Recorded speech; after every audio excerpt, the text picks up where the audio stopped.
Hai adik-adik, kembali lagi dengan Kak Rina di online class 101. Kali ini kita akan belajar matematika untuk kelas 1 tema 8 di subtema 4 bencana alam. Di pembelajaran 3 kita akan belajar suhu panas dan suhu dingin. Ini ada di halaman 174 sampai dengan 177. Yuk dukung terus channel Kak Rina dengan cara mensubscribe, klik loncengnya, like, dan share juga. Buat yang udah subscribe, Kak Rina ucapkan terima kasih banyak ya. Tujuan pembelajaran kita yang pertama yaitu dengan mengamati gambar dan praktik, adik-adik dapat mengidentifikasi persamaan atau perbedaan suhu benda dengan satuan ukur tidak baku. Yang kedua, setelah berlatih, adik-adik dapat mengukur dan mengurutkan suhu benda dengan satuan ukur tidak baku. Jangan lupa untuk berdoa dahulu sebelum mulai belajar ya adik-adik. Jaga kesehatan dan selalu ikuti anjuran Bapak dan Ibu guru serta orang tua di rumah. Adik-adik, untuk melihat video lainnya, adik-adik bisa lihat di kolom deskripsi. Di sini Kak Rina sudah cantumkan playlist yang berisi video-video untuk masing-masing tema. Contohnya ini ada kelas 1 untuk tema 5, tema 6, dan tema 7, dan seterusnya. Lalu kelas 2, tema 5, adik-adik tinggal klik saja di sini. Contohnya Kak Rina lihat di kelas 2, tema 8 ya. Ketika kita klik, nanti akan muncul video-video untuk kelas 2, tema 8. Nah, ini akan berurutan mulai dari halaman 1 sampai 5, halaman 5, dan seterusnya. Ya, jadi adik-adik kalau ingin mencari video lain, nanti carinya di sini ya. Dan jangan lupa di-subscribe ya adik-adik ya, klik loncengnya juga. Terima kasih. Yuk kita mulai adik-adik, ditonton sampai habis ya, jangan dilewatkan karena ada informasi penting yang Kak Rina berikan. Dan diulang lagi videonya sampai adik-adik benar-benar paham. Ini ada di halaman 174. Nah, ini judulnya suhu panas dan suhu dingin. Usai bermain, Lani dan teman-teman kembali ke kelas. Udara di luar kelas terasa sangat panas. Sementara itu, udara di dalam kelas terasa dingin. Lani ingat semalam hujan deras. Udara terasa dingin, siang ini sangat cerah, udara terasa panas. Bacalah percakapan berikut. Udara hari ini sangat panas ya, kata Lani. Lalu kata Edo, menurutku udara hari ini cukup dingin. Nah, Lani dan Edo berbeda pendapat. Mereka merasakan suhu udara yang berbeda, walaupun pada waktu dan tempat yang sama. Nah, ini biasanya terjadi karena badan kita masing-masing berbeda ya adik-adik ya, suhu tubuhnya. Jadi ada yang memang ketika udaranya panas sedikit, lalu dia sensitif sehingga banyak berkeringat. Ada juga yang menurut kita panas sekali tapi dia merasa tidak terlalu panas ya. Nah, jadi kita berbeda-beda. Nah, kemudian bermain sambil mengukur suhu.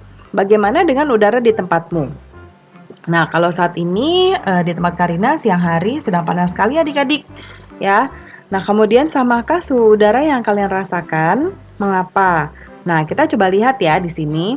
Edo lalu mencoba mengukur suhu. Mengukur suhu dengan alat ukur tidak baku. Nah, ingat kita sudah sering sekali menggunakan alat ukur tidak baku ya.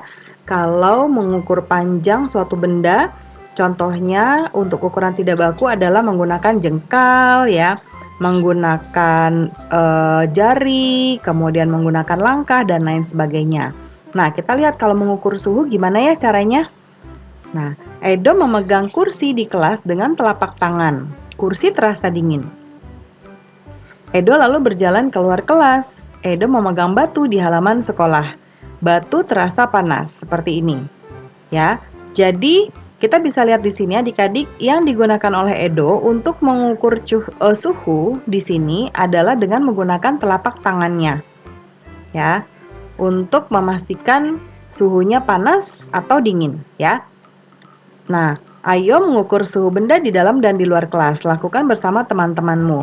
Nah, adik-adik nanti coba bedakan benda-benda yang adik-adik lihat di tempat yang berbeda. Ya, pasti nanti suhunya akan berbeda juga, seperti yang dilakukan oleh Edo ini, ya. Mari berlatih mengukur suhu. Carilah 5 benda yang ada di dalam kelas, kemudian cari 5 benda yang ada di luar kelas. Peganglah dengan telapak tanganmu. Apa yang kamu rasakan? Coba bandingkan dan tuliskan hasil latihanmu pada tabel berikut. Berikan tanda centang pada suhu yang sesuai ya. Nah, yang contoh di sini adalah kursi di dalam kelas itu suhunya dingin, batu di halaman rumput suhunya panas. Ini contoh yang tadi dilakukan oleh Edo ya adik-adik. Sekarang yang kita lakukan adalah membuat contoh kita memegang benda-benda lain ya. Ini bebas ada di mana saja, di dalam rumah atau di luar rumah, atau di dalam kelas atau di luar kelas ya, sesuai dengan tempat adik-adik berada. Nah, yang pertama Karina ingin memegang meja di dalam rumah. Ternyata di dalam rumah meja ini suhunya dingin. Ya. Kemudian pagar rumah. Ya, ini letaknya ada di depan rumah. Jadi suhunya ketika Karina pegang, suhunya panas. Lalu lemari di dalam rumah, ini suhunya juga dingin, sama seperti meja. Kemudian pot bunga yang berada di luar rumah, ini suhunya panas, sama seperti pagar rumah. Lalu piring, lokasinya ada di dalam rumah, suhunya dingin. Kemudian tiang listrik, dia berada di luar rumah, dan suhunya panas. Lalu kasur ada di dalam rumah, suhunya dingin. Dan terakhir kursi taman, ya dia berada di lokasinya di taman, suhunya panas adik-adik. Nah ini contoh dari Karina, adik-adik nanti bisa menggunakan benda-benda lain dengan mencoba memegangnya sendiri ya. Kemudian berikutnya mintalah temanmu menyebutkan benda dalam tabel. Pilih 4 benda yang tidak ada di tabelmu, cari dan pegang bendanya, lalu rasakan suhunya. Bandingkan suhu antara kedua benda. Manakah yang lebih panas? Bandingkanlah. Nah, lalu digambar ya di kotak di bawah ini. Jadi kita membandingkan suhu benda A dan benda B, ya. Nah, di sini Karina buat benda A-nya adalah buku, dia lebih panas dibandingkan dengan gelas, ya. Jadi Karina memegang 2 benda membandingkan buku dan gelas. Kemudian berikutnya benda kedua adalah C dan D ya. Karina membuat televisi ya, nih gambarnya agak jelek, nanti adik-adik gambarnya yang bagus ya. Ini televisi lebih panas dibandingkan dengan lemari ya. Nah, adik-adik nanti boleh menggunakan benda lain yang ada di sekitar adik-adik ya. Dibandingkan saja adik-adik pegang lebih panas yang mana dan lebih dingin yang mana ya. Nah, pembelajaran kita sudah selesai adik-adik. Terima kasih sudah menonton sampai akhir. Mohon dimaafkan apabila ada kesalahan dalam perkataan maupun dalam materi yang diberikan. Sampai jumpa di video berikutnya. Dadah!